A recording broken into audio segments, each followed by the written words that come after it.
Shalom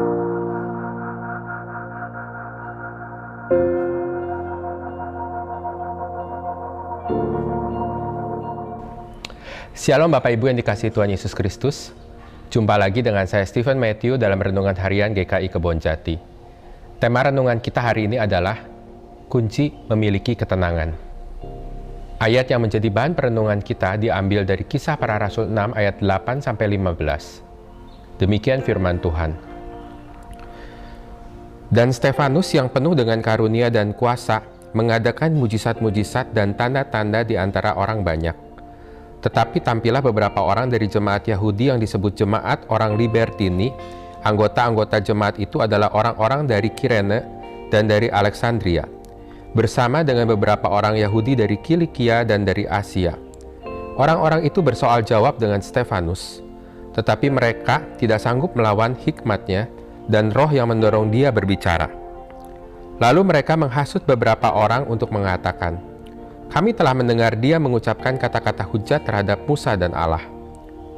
Dengan jalan demikian, mereka mengadakan suatu gerakan di antara orang banyak, serta tua-tua dan ahli-ahli Taurat.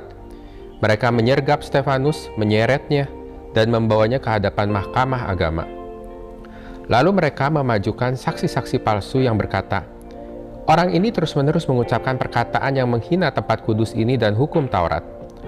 Sebab kami telah mendengar dia mengatakan bahwa Yesus, orang Nazaret itu, akan merubuhkan tempat ini dan mengubah adat istiadat yang diwariskan oleh Musa kepada kita." Semua orang yang duduk dalam sidang mahkamah agama itu menatap Stefanus, lalu mereka melihat muka Stefanus sama seperti muka seorang malaikat. Kisah tentang kematian Stefanus sebagai martir sepertinya bukan hal asing bagi kita. Namun ada hal menarik dari ayat yang baru saja kita baca, yaitu bagaimana sikap Stefanus menghadapi beragam tuduhan yang bukan saja memburukkan namanya, tetapi bisa sampai menghilangkan nyawanya.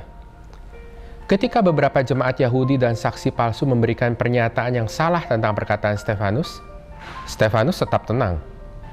Dinyatakan di ayat 15 bahwa muka Stefanus sama seperti muka malaikat. Kita tidak tahu persis apa yang dimaksud oleh Lukas, penulis kitab ini, sebagai muka malaikat. Dalam Alkitab versi terjemahan sederhana Indonesia tahun 2014, diterjemahkan bahwa wajahnya memancarkan ketenangan seperti wajah malaikat. Kalau berbicara tentang muka atau wajah yang memancarkan kemuliaan Allah, kita ingat kepada muka Musa. Dalam Keluaran 34 ayat 29 dikisahkan bahwa kulit muka Musa bercahaya oleh karena Musa telah berbicara dengan Tuhan. Ketika orang Yahudi menuduh Stefanus menghujat Musa, mereka malah melihat muka Stefanus seperti muka malaikat, seakan mengingatkan muka Musa yang bercahaya setelah bertemu Tuhan. Orang-orang Yahudi seharusnya tahu kisah Musa di Keluaran 34 ini. Namun hal ini tidak membuat orang-orang Yahudi itu segera bertobat. Mereka malah terus melanjutkan fitnah mereka sampai Stefanus dihukum rajam. Jika kita lanjutkan membaca Kisah Para Rasul pasal 7 ayat 55 dan seterusnya, kita membaca bagaimana sikap Stefanus menghadapi kemarahan para anggota mahkamah agama yang menghakiminya. Di sana disebutkan bahwa Stefanus yang penuh dengan Roh Kudus menatap ke langit lalu melihat kemuliaan Allah dan Yesus berdiri di sebelah kanan Allah. Pada puncak penderitaannya, Stefanus malah berseru, "Tuhan, janganlah tanggungkan dosa ini kepada mereka." Perkataan Stefanus ini seakan mengingatkan kita juga pada perkataan Yesus ketika ia disalib.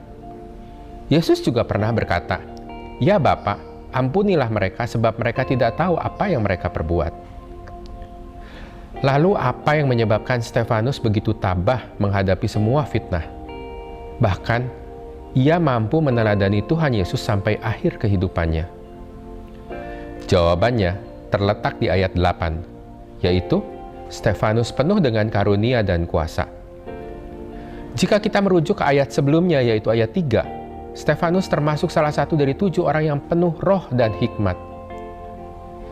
Dalam kehidupan, kita banyak menghadapi tantangan dan kesulitan. Seringkali kita merasa diperlakukan tidak adil oleh sesama kita. Mungkin dalam masalah keluarga, masalah bisnis, atau kita cemas tentang masa depan. Mungkin tantangan yang kita hadapi belum sampai mengancam nyawa kita. Tetapi itu saja sudah cukup membuat kita merasa gelisah, cemas, atau bahkan marah. Dari ayat yang kita baca hari ini, kita belajar dari Stefanus bahwa kunci untuk bisa menang menghadapi semua kebencian yang ia hadapi adalah Stefanus penuh dengan roh dan hikmat. Demikian juga dengan kita. Apabila kita mau memiliki kemampuan menghadapi semua tantangan hidup, kita perlu penuh dengan roh dan hikmat. Amsal 2 ayat 6 menyatakan, Tuhanlah yang memberikan hikmat, dari mulutnya datang pengetahuan dan kepandaian. Amsal 9 ayat 10 menyatakan, permulaan hikmat adalah takut akan Tuhan, dan mengenal yang Maha Kudus adalah pengertian. Amsal 11 ayat 2 menyatakan, hikmat ada pada orang yang rendah hati. Dan masih banyak ayat tentang hikmat yang bisa kita baca di kitab Amsal. Pertanyaan untuk kita renungkan. Bagaimana sikap kita ketika kita menghadapi berbagai tantangan dan kecemasan dalam hidup?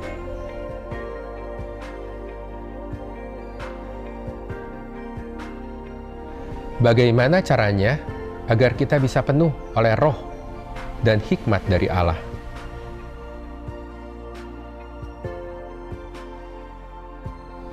Demikian renungan kita hari ini. Tuhan Yesus memberkati kita semua.